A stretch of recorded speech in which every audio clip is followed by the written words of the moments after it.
పట్టుకుని నెత్తి మీద పట్టుకుని కళ్ళ మీద పెట్టుకుని పొంగిపోయాట.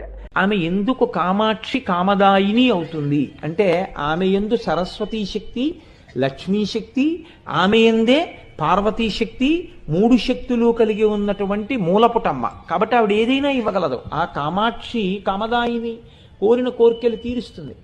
ఒక్కసారి అమ్మవారి దేవాలయ ప్రవేశం చేసి నమస్కరించినటువంటి వాడు నేను ఇది పొందలేకపోయాను అని వెనక్కి వచ్చినటువంటి సందర్భం ఉండదు. నిజాయితీగా ప్రార్థన చేయడం అన్నది జరిగితే నాకు బాగా వేదన రావాలి, ఒక బ్రహ్మచారి కోరికే, ఎవరి వల్ల తీరాలి? ఆవిడ అనుగ్రహంతోనే తీరాలి.